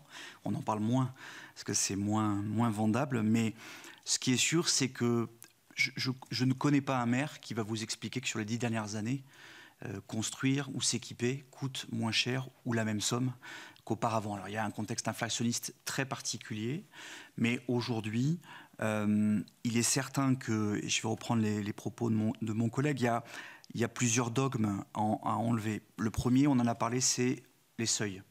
Ces seuils qu'il est toujours très compliqué de faire évoluer à la hausse, alors que le prix, lui, monte, et qui sont parfois que pour une année, et surtout sur le caractère intangible des offres. Ce côté de négociation qu'on voudrait tous avoir et que l'on n'a finalement jamais dès lors qu'une procédure est formalisée. Alors, la jurisprudence, parce que le juge pénal est beaucoup plus strict que le juge administratif en la matière, nous permet parfois quelques ajustements, mais jamais sur le montant d'offre. Alors, on en comprend la philosophie. L'idée, c'est qu'on ne va pas juger une entreprise avec un prix X pour arriver à un prix Y. Mais je veux revenir sur le propos, monsieur. La difficulté, c'est est-ce qu'on a bien exprimé le besoin ? La rédaction d'un cahier des charges, surtout quand vous vous dites qu'il ne faut pas aller en prison en demandant des entreprises qui vont peut-être pouvoir répondre à votre appel d'offres. Donc, c'est compliqué, mais à un moment ou à un autre, la compétence technique, elle est dans les entreprises. C'est compliqué pour un maire, quel qu'il soit, petite ou grande commune, pour un service, d'être au courant des dernières avancées technologiques, de telle ou telle maîtrise des choses, et pas forcément sur les domaines les plus en pointe, comme l'intelligence artificielle ou que sais-je. Mais la définition du besoin, parfois, elle est incomplète, ou elle est floue. Et à partir de là, l'entreprise, elle n'aura pas d'autre solution que de prendre des marges de manœuvre. Et ces marges de manœuvre, eh bien, on va les retrouver dans le coût. Moi, je suis personnellement convaincu que oui, souvent on achète trop cher. Mais on achète trop cher en se disant que tout le monde est d'accord autour de la table pour dire mais qu'on n'a aucun lien, pouvoir juridique pour pouvoir renégocier l'offre. Ça m'est arrivé, moi, à titre personnel, en tant que maire, d'avoir des lots qui étaient complètement surdimensionnés. Vous retournez vers le programmiste, c'est pas sa faute, c'est pas la faute de l'architecte, c'est pas la faute de l'entreprise. Bon an, mal an, c'est comme ça et pas autrement. Donc la question de cette intangibilité, pour moi, même si encore une fois philosophiquement on en comprend, on ne peut pas avoir trop de choses mouvantes, elle doit nous permettre d'être modifiée pour faire confiance aux élus. Enfin, je veux dire, je pense qu'il n'y aurait pas grand monde qui, s'il construit sa maison, se dirait qu'il va faire un appel d'offres et qu'il ne pourra rien changer dans les offres reçues. C'est-à-dire qu'on s'impose à nous des choses qu'on n'exige pas aux autres. Et d'ailleurs, à l'inverse, quand l'entreprise comprend mal, on ne peut pas passer le marché parce qu'on va nous dire mais c'est une offre anormalement basse. Par contre, l'offre anormalement haute, elle n'est jamais rejetée, elle n'est jamais rejetable. Et ça pose des problèmes, pour répondre à votre question, dans des marchés qui, on le sait, sont très peu concurrentiels ou qui se sont inconsidérablement complexifiés. Le marché des assurances, les sénateurs en savent quelque chose. Bon, déjà, pour arriver à négocier une offre, c'est quelque chose, que la négociation n'existe plus. Les éléments de complexité technique sur lesquels, aujourd'hui, on ne peut pas demander aux opérateurs publics d'avoir la maîtrise que peuvent avoir des bureaux d'études qui sont payés pour cela. Cette notion aussi de cette négociation qui consiste simplement parfois, la technique d'achat était bonne. Je prends l'exemple, par exemple, d'accords cadres qui ont été un peu la marotte de beaucoup de collectivités à juste titre, parce qu'elle permettait, avec un montant défini, de pouvoir se dire qu'on allait. Mais si jamais, enfin, j'ai connu des marchés, je ne sais pas quelle était la clause environnementale du nombre de pages pour le nombre d'unités d'œuvre à faire, mais si vous n'avez pas bien spécifié exactement et que, par exemple, vous devez faire un trou de X mètres dans la chaussée et que vous n'avez pas bien spécifié la chose, eh bien, on va vous facturer le prix maximum. Et donc là, on a, et c'est pour ça, par rapport à votre question que vous souleviez tout à l'heure, le rehaussement des seuils est une chose nous permettant de gagner du temps, mais tant qu'on n'aura pas tant qu'on mettra pas fin, encore une fois, avec des éléments encadrés, il ne s'agit pas de, parce que sinon on aura un système qui n'est pas normé. Je pense qu'on ne pourra pas s'en sortir puisqu'on continuera d'acheter trop cher. Surtout, je vous parlais de secteur, mais on peut parler du transport. Aujourd'hui, on sait très bien par contre qu'il y a des entreprises qui n'ont pas tout à fait les mêmes pudeurs que l'on a. On sait qu'on a des marchés qui sont répartis entre certaines entreprises. On peut parler des fournitures. Fournitures, vous n'avez pas d'interlocuteur local. Hein. Les fournitures scolaires, ce sont des donc sur lesquels on pourrait vraiment s'interroger. Sur la partie, moi je demeure convaincu, on demeure convaincu avec l'AMF que finalement cette passation, ce sont des actes politiques. Et les maires qu'on représente, en tout cas dans le cadre de l'AMF, c'est aussi l'exécution, c'est aussi leur caution politique qui est faite, et donc sur lequel on vient nous chercher sur un certain nombre de choses. On ne cherche pas forcément le profit, on parlait souvent du mieux 10 ans, alors maintenant c'est moins 10 ans, mais sur les critères, effectivement, je pense qu'on a vraiment fait beaucoup de pas dans le bon sens, et donc aujourd'hui, on veut aussi être au secours d'entreprises qui en ont besoin.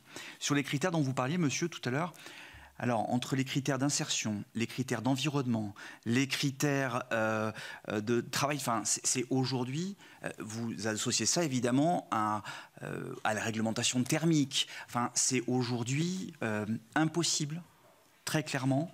Je veux dire, tout le monde est d'accord hein, pour le faire, mais c'est invérifiable et c'est quasiment compliqué. Et puis, je reviens sur ce que vous disiez, madame, tout à l'heure, c'est que plus on va complexifier, plus on va rendre l'acte cher, complexe et pour le coup très inaccessible, parce qu'un artisan qui va vouloir répondre à son bilan carbone, je lui souhaite bien du courage, mais il n'en sera pas capable. Donc la bonne foi, à mon avis, faisons confiance plus à l'interlocuteur et à l'intelligence collective, plutôt que de vouloir une nouvelle fois complexifier l'acte d'achat. Je pense que tout le monde est lancé dans ce mouvement-là. Il y avait sûrement besoin d'apercevoir un certain nombre de choses, mais je pense qu'à vouloir trop complexifier, on va plutôt atteindre l'élément inverse, qui consistera plutôt à donner des marchés publics à celles et ceux, aux entreprises, qui sont capables de répondre avec efficacité à la partie finalement la moins productive des éléments. On n'en a pas parlé, hein, mais on parlait de temporalité dans l'exécution. Vous disiez, madame, tout à l'heure, la temporalité dans l'exécution, mais aussi la temporalité dans la remise des offres. On laisse aujourd'hui aux entreprises un temps trop faible de réponse. La productivité d'un appel d'offres, c'est la productivité dans laquelle on va avoir un cahier des charges et on va répondre à ce cahier des charges. C'est le seul temps productif. Tout le reste, ce sont des circuits administratifs. Et pour autant, très souvent contraints, on se retrouve dans cette procédure et c'est là où on fait des bêtises et c'est là où on a des actes qui sont parfois un peu plus chers, enfin parfois, souvent un peu plus chers. Je vous en ai parlé tout à l'heure en introduction. Il faudra aussi vous pencher, si vous le souhaitez, sur les avenants. C'est très compliqué aujourd'hui de faire des avenants. Il faut qu'on soit dans la limite des 1%, quand ça se cumule 5%, encore une fois. Qui peut faire des marchés qui soient tellement parfaits que dans le cas d'une exécution pluriannuelle, on soit dans les 5% du marché d'origine de départ et qui oblige derrière à repasser en conseil municipal, etc. Encore une fois, j'en comprends la philosophie qui consistait à ne pas avoir un marché qui allait varier. Mais aujourd'hui, ces règles d'avenant sont beaucoup trop contrariantes et ne nous permettent pas d'aller plus loin. Sur la partie de l'accès à la commande publique, il y a eu beaucoup, avant 2020, les éléments du Covid ont un peu perturbé tout ça, il y a eu beaucoup d'actions de communication avec une vraie volonté politique de pouvoir mettre des PME, TPE sur les marchés publics. Et au bilan, alors d'abord, il y en a très souvent qui disent « c'est pas pour moi ». On a des spécialistes de la commande publique, d'autres qui sont un peu sur la légende urbaine ou périurbaine, comme vous avez dit tout à l'heure, convaincus que les marchés publics sont toujours donnés aux mêmes, ou des entreprises qui sont tout simplement qui ont peur de pouvoir effectivement répondre en se disant je vais m'engager, j'ai un acte d'engagement à signer et donc je ne veux pas me retrouver face à la puissance de la collectivité locale qui va être... Donc il y a une vraie crainte, je pense qu'on a vraiment un plafond de verre à dépasser aujourd'hui, mais ça ne peut passer justement si pour moi on relève les seuils, on sera capable d'avoir cette fameuse phrase qu'on entend partout mais qui n'est jamais écrite, les fameuses règles des 3 devis, que tout le monde a entendu, mais tout le monde la comprend, cette règle des 3 devis. On pourra, à mon avis, si on a ce relèvement des seuils, être en interaction beaucoup plus directe avec les entreprises pour leur dire sur ce marché-là, vous avez votre chance, c'est moins technique, c'est moins complexe, et donc servons-nous de cette possibilité-là. Un de mes premiers patrons disait qu'il valait mieux un bon gré à gré qu'une mauvaise mise en concurrence. Et il avait tout à fait raison. Sur la fin, sur les aides aux collectivités locales, il y a, je pense, des choses qui existent, qui sont souvent méconnues, encore une fois, quand on arrive et qu'on est un nouveau maire, qu'on a un nouvel exécutif. Il y a aussi des collectivités, un grand nombre d'entre elles, qui ne sont confrontées à l'objet marché public dans toute sa rigueur que très épisodiquement, voire même jamais dans un mandat. Et c'est quand arrive ce problème-là, qu'à ce moment-là, ils savent. Donc, je pense qu'il est du rôle des associations départementales d'élus de proposer un certain nombre de choses. Je pense qu'on l'a encore, faisons confiance au territoire pour pouvoir proposer la même chose, pour essayer de voir que, en fonction du besoin du maire concerné sur l'achat particulier, on puisse lui rapporter une aide au cas par cas plutôt que d'aller le chercher dans une forme de systémisme. Mais en tout cas, ce qui est sûr, c'est qu'il faut qu'on soit à côté, une nouvelle fois, sur les élus. Je crois, pour conclure par rapport, j'essaie de balayer toutes les questions que vous avez posées, c'est que finalement on est tous réunis autour de cette table en étant tous conscients qu'on n'est finalement pas si loin que ça de pouvoir trouver un système qui à la fois respecterait les éléments de l'égalité, de probité très importante et quelque chose qui marcherait beaucoup mieux. Aujourd'hui, on a quand même un système qui s'est considérablement complexifié. Comme je disais tout à l'heure, l'achat public n'est pas la seule chose qui se complexifie. Il se complexifie aussi avec des normes. Celui qui a compris les réglementations thermiques dans les bâtiments aujourd'hui publics, qui doivent pourtant faire l'objet de critères, d'évaluation. Quand on parle de critères environnementaux, il faudrait aussi... moi, j'ai même du mal des fois à départager des personnes qui ne comprennent pas. Donc, on a un espèce d'objet de plus en plus complexe sur lequel, plus on laissera de liberté, à mon avis, on n'obérera en aucun cas la probité des marchés publics, parce que c'est ça la crainte qu'il y a toujours derrière le fait de se dire « Ouh là là, on va laisser trop la main libre et donc chacun va faire ce qu'il veut ». Je pense qu'il faut qu'on fasse confiance et, le cas échéant, pouvoir taper fort, administrativement et pénalement, sur celles et ceux qui se seront écartés du chemin. Mais je pense qu'aujourd'hui, on a beaucoup trop complexifié pour des gens qui ne veulent finalement que bien acheter et qui, dans certains cas, finissent par renoncer à un marché parce qu'ils se sont trompés et que vous savez qu'une fois qu'on s'est trompé, avant de pouvoir refaire un marché sur le même segment, c'est compliqué. Un dernier point peut-être un peu technique, mais pardon de l'être, un autre dogme, c'est la famille d'achat.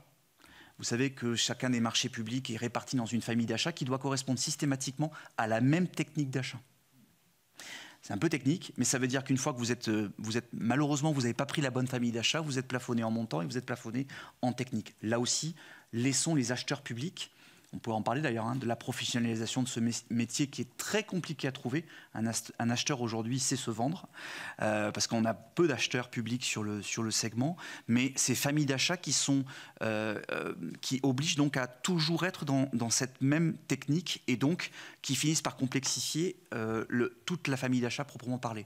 Ça, c'est très simple, c'est du concret, ça nous permettrait d'avancer plus vite sur ces thématiques-là. Merci beaucoup. Monsieur Marivin. Alors pour la question du surcoût, c'est une évidence.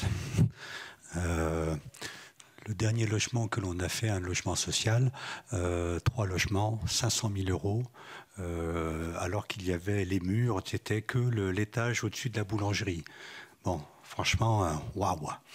Alors c'est vrai que jusqu'à présent, les aides, je pense que les 10 dernières années, les aides que la plupart des collectivités ont eues, tout allait bien dans le meilleur des mondes. Je pense que dans les 10 prochaines années, ça va être une autre paire de manches. Donc, On verra bien. Et pour le surcoût, moi je prends souvent l'exemple de l'électricité, enfin, tous les travaux qui concernent l'électrique. Franchement, c'est incroyable ce que ça coûte cher. Moi j'en viens à argumenter pour dire à mes concitoyens qui me demandent un effacement, non, il faut un peu de fil pour les hirondelles. Donc je pense à la blague, mais c'est pour leur dire non, c'est beaucoup trop cher pour un budget d'une commune rurale. C'est pas possible. Malgré l'aide de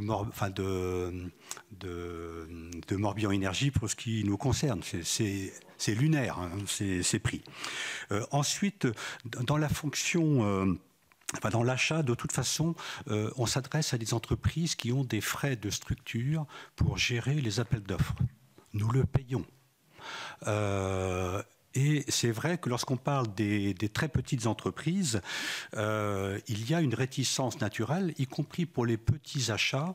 Par exemple, Chorus Pro, que cette idée-là, pourtant je leur dis, vous avez une rapidité de paiement. Vous pouvez regarder les chiffres, vous serez payé beaucoup plus rapidement qu'avec vos promoteurs ou d'autres clients. Il y a quand même cette réticence-là. On est obligé d'accepter les documents papier pour quand même travailler avec eux. Autrement, si on leur demande de répondre à des marchés simples, mais en même temps de leur dire qu'il faut que ça passe par Chorus Pro, non, il faut qu'on s'adapte et qu'on les autorise à venir sur le marché et qu'ensuite, qu'on leur demande petit à petit de s'intégrer dans cette démarche-là via les chambres consulaires. Il y a régulièrement des formations en la matière. Donc vous voyez, on part de loin et c'est vrai que pour la complexité, vous ne pouvez pas demander à une petite entreprise de financer les coûts de gestion d'une multinationale. C'est pareil pour les petites entités. Pourquoi alors, il y a des solutions locales, puisque je dirais que les gens trouvent toujours des solutions. On parlait des assos, mais je me dis, en Bretagne, on a Mégalis, qui est une structure régionale qui nous permet quand même de faire des appels d'offres. C'est assez simple, il y a comme une base de données, les entreprises peuvent mettre leurs informations. Voilà, je pense que c'est un outil qui est utilisable par n'importe quelle entité. Donc ça, c'est le premier point. Et puis, il y a la formation, évidemment, lorsqu'on a des jeunes élus. On a aussi la chance en Bretagne d'avoir la RIC.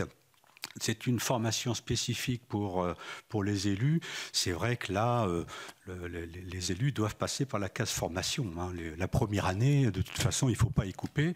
Et c'est vrai que moi, en tant que président des maires ruraux, ce que je me dis, là, pour les prochaines élections, je veux aller faire des réunions géographiques pour leur donner ces messages-là, de leur dire, voilà, formation impérative, allez voir dans les conseils municipaux, participer, allez consulter les documents administratifs. Il faut qu'ils s'imprègnent de cette culture générale de base qu'ils doivent acquérir. Ensuite, nous avons quand même régulièrement maintenant avec les communautés de communes qui sont chronophages, mais on rencontre nos collègues. Donc on peut toujours avoir la troisième mi-temps, ça sert à ça, à discuter de ces expériences et d'avoir ces interrogations. Donc voilà, c'est quand même des outils très simples. Et c'est vrai que l'orientation avec des personnes dédiées aux communautés de communes, moi je vois bien les réticences de beaucoup de mes collègues, c'est-à-dire qu'ils veulent bien avoir le service, mais si c'est la communauté qui peut payer, ça m'arrangerait quand même. Donc on est un petit peu, on force un peu le trait, c'est-à-dire qu'on ne veut pas, d'une certaine manière, assumer ce coût de compétences. Et c'est vrai que quand on parlait des clauses, je dirais que nous, on ne va pas passer un temps fou là-dessus. On a 1 ou 2 marchés par an.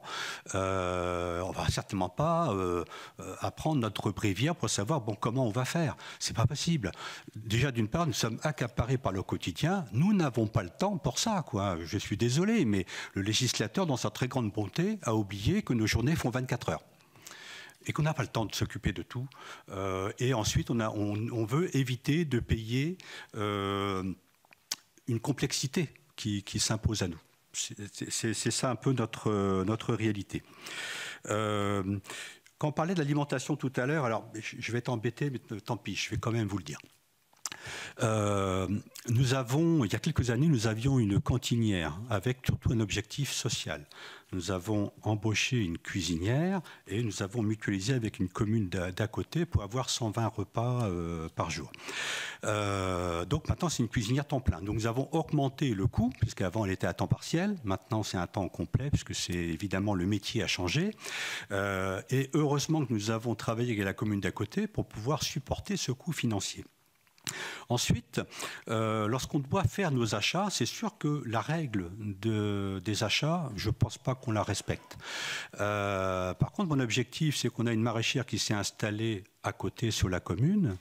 Je dirais que voilà, moi, pourquoi une règle mal ficelée, je ne dois pas travailler avec la maraîchère qui s'est installée à côté, qui nous fait des économies de transport et qui vont, parce qu'ils vont travailler ensemble entre la cuisinière et la productrice, adapter les repas par rapport à la production. Désolé, mais je pense que le bon sens doit l'emporter quand même. C'est vrai que juridiquement, je suis exposé, je suis d'accord. Mais bon, je vais peut-être me dire que politiquement, la fin peut-être justifie les moyens. C'est peut-être le côté franc-tireur de certains élus. J'ai parlé des très petites entreprises. Donc le gré à gré est la seule discussion que l'on peut avoir avec eux. La complexité, ça, c'est pas dans leur domaine. Au niveau des critères, c'est vrai que maintenant, la difficulté que nous avons, et je pense que ça doit arriver à tout le monde, c'est de trouver des entreprises pour certains lots. On se retrouve avec des lots infructueux. J'ai contacté mon collègue de l'île d'Ars, où lui, il met en place son marché normal. Il sait qu'il n'a que des lots infructueux. Et ensuite, il fait du gré à gré. Donc, d'une certaine manière, il s'impose cette règle-là, certainement pour se protéger juridiquement, tout en sachant très bien que ça ne sert à rien, puisque comme il est sur une île, on peut se dire que c'est un marché différent, avec des coûts qui sont automatiquement différents. L'ingénierie, j'en ai parlé. Alors quand on me parle d'Europe, moi ça me donne des boutons à chaque fois, je suis désolé. On n'a pas de temps pour comprendre tous les ressorts de ce genre de choses. Il y a certainement des maires militants, des maires affûtés, mais je pense que beaucoup, on n'a même pas envie de passer son temps là-dessus, tout simplement. Et ensuite, pour le temps, c'est vrai que j'étais confronté récemment pour refaire une garderie. J'étais obligé de pousser l'architecte pour qu'il me sorte un projet par rapport à la demande de subvention. Pour nous, pour la DETR, fin janvier.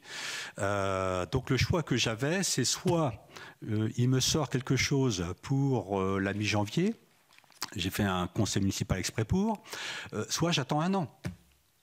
Bon, c'est un choix. Donc voilà, c'est peut-être du pratico-pratique que je vous expose, mais c'est quand même les conditions dans lesquelles nous exerçons notre mandat. Merci beaucoup, monsieur le rapporteur, et puis moi j'aurais 2-3 petites questions. Un grand merci déjà pour vos explications qui nous rappellent quand même un petit peu notre jeunesse d'élu local. À travers ce que vous avez dit, il y a un croisement entre les grandes collectivités et l'élu local, un croisement inversé. Pour le local, on peut travailler en plus, disons, allez, comme on veut dire, en insécurité, parce qu'on a moins la patrouille, et on est en dessous des seuils. Par contre, c'est totalement l'inverse de l'autre côté, puisque là, il faut faire très attention, puisqu'on est encadré. Par contre, c'est l'inverse au niveau de la complexité. C'est un croisement. Donc moi, j'ai retenu la part la liberté, beaucoup de liberté, plus de liberté, peut-être revoir le seuil des marchés, qui permettrait sur pas mal de choses d'être un peu plus libre.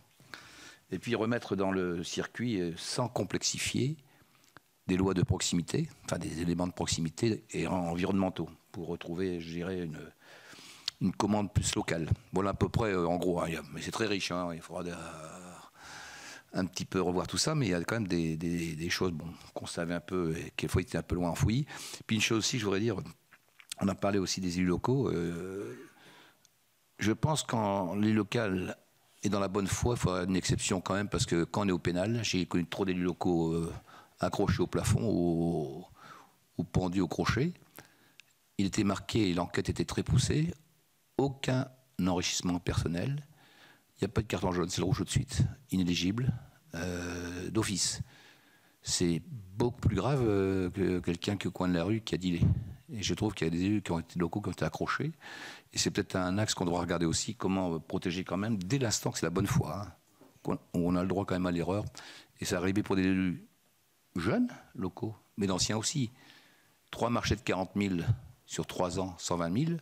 Lui n'a pas fait attention, il dépassait le seuil et accroché pour ça. Vous voyez, des choses, ou même dans l'urgence, un clocher envolé par une tempête de répondeurs. Donc il y en avait un qui avait répondu, qui n'était pas très bon la première fois, il prend l'autre, bon, il se fait taper, quoi. Voilà un petit peu en gros ce que je voulais dire à cette heure-ci. Voilà. Oui.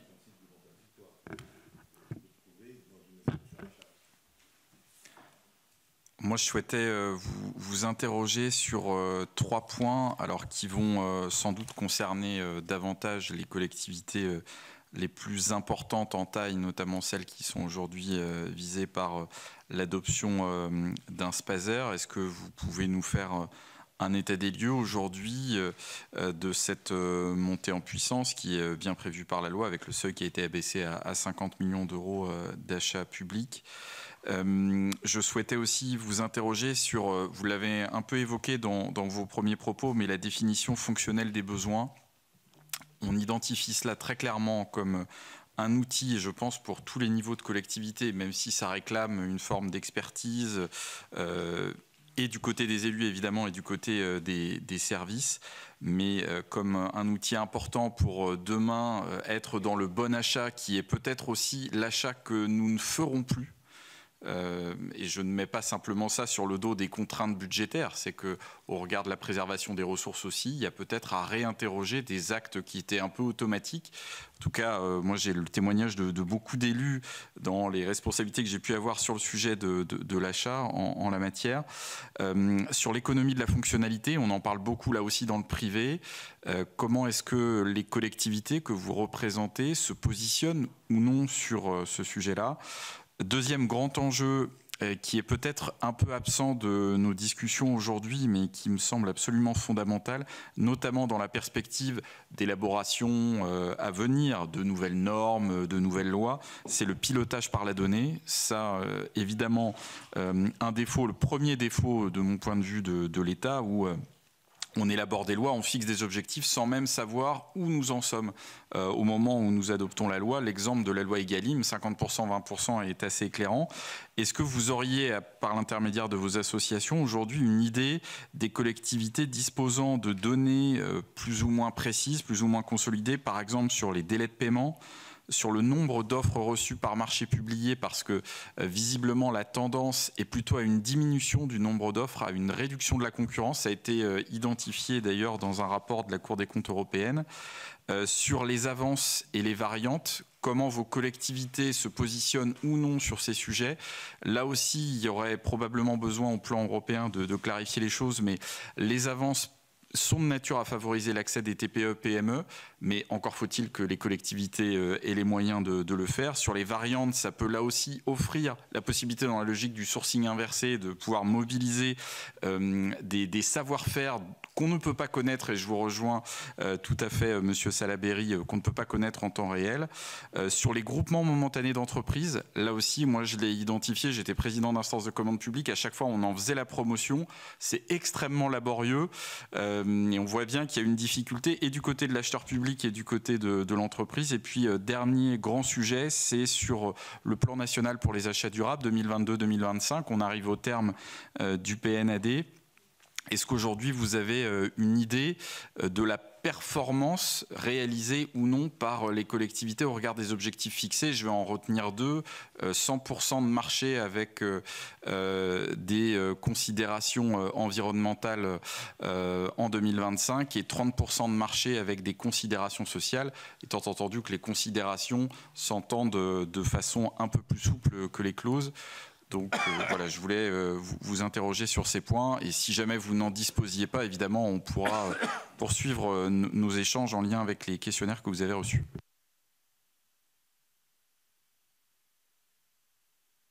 Alors, Monsieur le Président, effectivement, là, je vais essayer de reprendre les différents points. Je trouve que ce que vous soulevez en fait sur le pilotage par la donnée, c'est incontestablement un manque aujourd'hui que l'on a.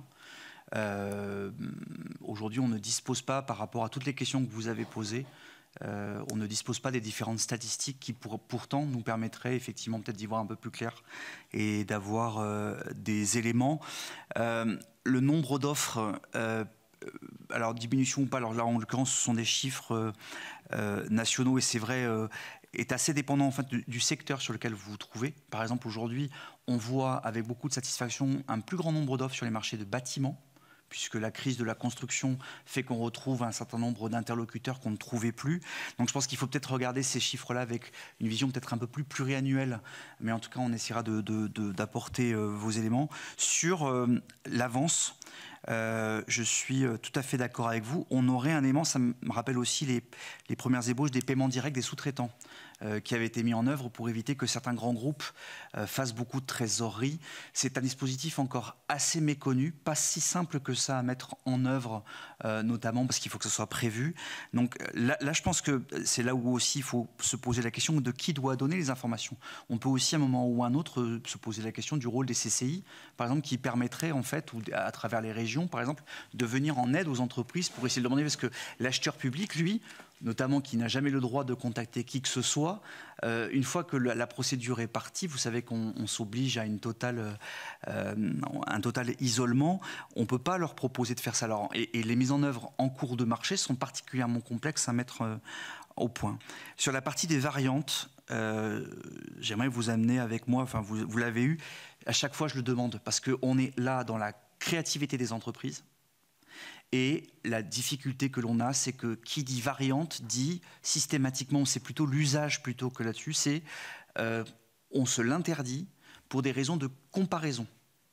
C'est-à-dire que notamment dans les procédures formalisées, d'où le débat qu'on a eu tout à l'heure sur les seuils, dès lors que vous allez les variantes sont autorisées ou ne le sont pas, quand on l'autorise, et en tout cas c'est un retour relativement peu fréquent, pourquoi? Parce que vous pouvez vous retrouver avec une offre qui techniquement et donc financièrement ne se retrouve pas comparable avec le scénario de base que vous avez mis en œuvre.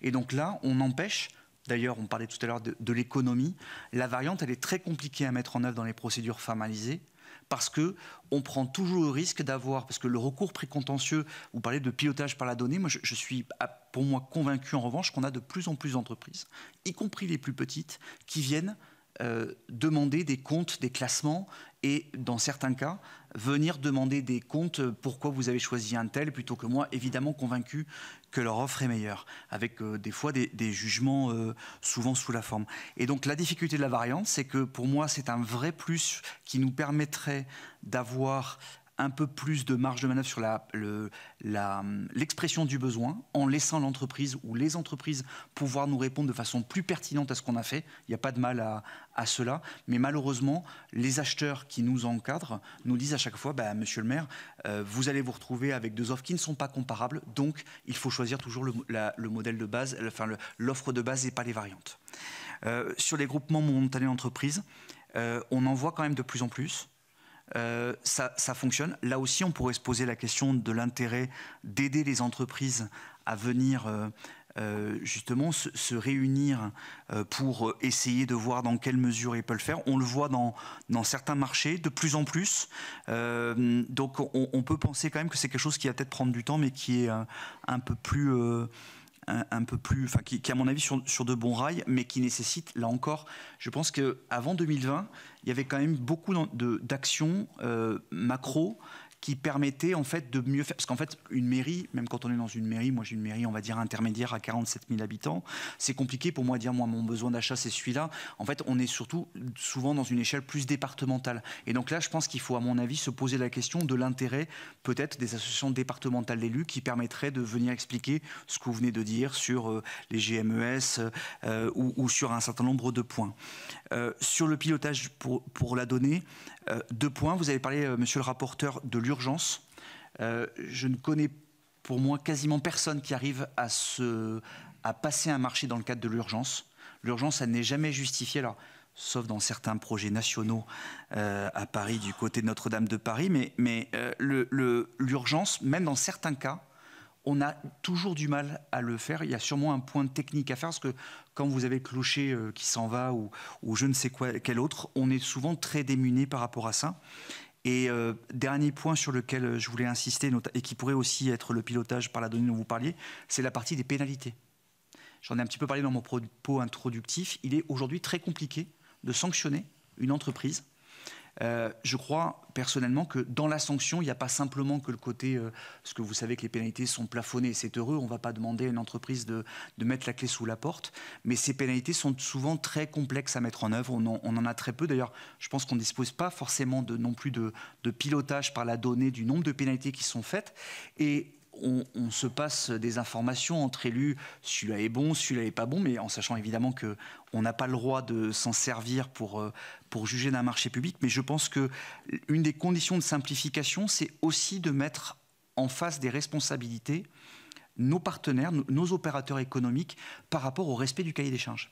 Je vous ai parlé tout à l'heure dans mon introduction du fait qu'on avait simplifié, et c'est heureux, leur procédure. On a parlé de Chorus Pro, on a fait beaucoup de choses à juste titre parce qu'on sait qu'il y avait des problématiques de délai de paiement pour les entreprises. En revanche, cette obligation-là vis-à-vis des entreprises qui consiste simplement à respecter un cahier des charges, y compris dans les procédures les plus simples, ne sont jamais utilisées. Ce qui fait qu'en fait, finalement, dans l'exécution d'un marché, l'entreprise ne prend quasiment aucun risque. C'est-à-dire que si elle le fait, elle va être payée. Et si elle le fait mal, le potentiel de recours ou de réfaction, même d'ailleurs, quand on doit s'arrêter en cours de marché, qu'on doit alors négocier ce que l'on doit et ce que l'on ne doit pas, tourne systématiquement à son avantage. Et donc, on est sûr d'être perdant. Donc, je pense que dans cette notion, voyons aussi les codes des marchés publics, vous l'avez dit, Monsieur le Président, Monsieur le rapporteur, pas simplement que dans la passation, mais aussi dans la façon dont ils doivent se dérouler. Et là, il y a aussi des choses de simplification à mettre en œuvre. Merci beaucoup, Monsieur Fournier.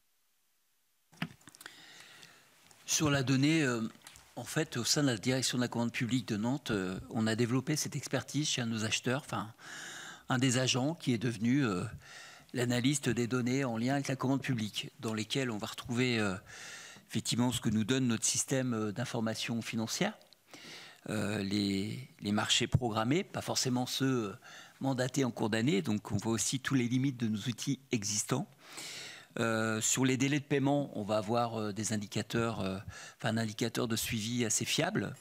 D'ailleurs, ça a été un indicateur de suivi au cours de ce mandat, puisqu'on a amélioré significativement les délais de paiement à la commande publique nantaise.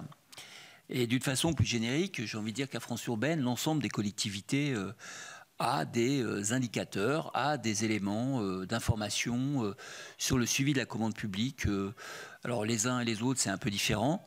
Les uns et les autres peuvent être plus ou moins fiables, et ça, c'est un vrai sujet.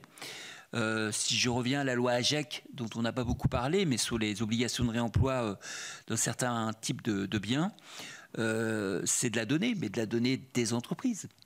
On n'est pas doté aujourd'hui, en tout cas avec des outils nationaux, reconnus, certifiés, sur les fameux pourcentages de réemploi dans les textiles ou les matériels numériques. On est soumis à la donnée délivrée par les entreprises soumissionnaires. Donc en fait, on voit là la fiabilité plus ou moins forte des données que nous pouvons avoir.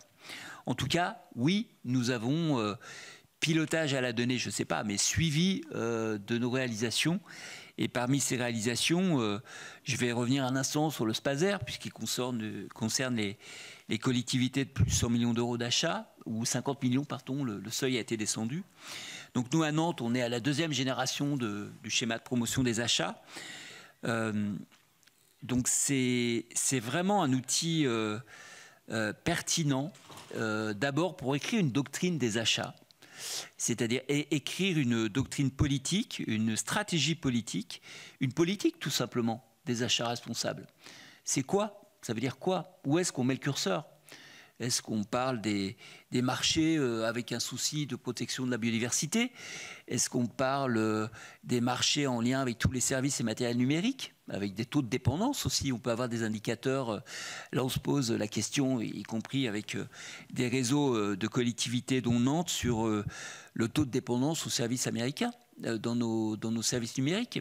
C'est un vrai sujet géopolitique. Donc on voit aussi sur tous les sujets des données, dont les données en lien avec l'accès des acteurs de l'ESS à la commande publique.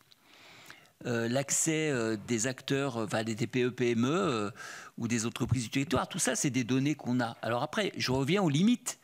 Hein, si je dis 68 ou 9% de la commande publique à Nantes bénéficie à des entreprises du territoire. Loire-Atlantique, bah oui, mais bon, ça ne veut pas dire que parce que l'entreprise est domiciliée en Loire-Atlantique, mais ça ne veut pas dire que le produit qui permet d'exécuter le marché soit produit sur le territoire, évidemment. Donc en fait, on voit bien toutes les limites aussi de la donnée. Donc il faudrait fiabiliser la façon de construire la donnée. Enfin bon, il y a des méthodes aussi là-dessus pour s'accorder tous ensemble et éventuellement comparer, si on peut comparer ce type de données. Je sais que France Urbaine construit des indicateurs de suivi du SPASER. Voilà. Donc ça, c'est un des éléments. Je reviens au SPASER. C'est, je l'ai dit, un outil pour écrire une politique. C'est un outil aussi pour mobiliser, pas forcément les entreprises, mais nos acheteurs. On parlait de formation des acheteurs publics. Moi, je pense que les premiers usagers du SPASER, c'est nos acheteurs publics qui savent où le territoire, par sa représentation, veut aller en termes de commande publique.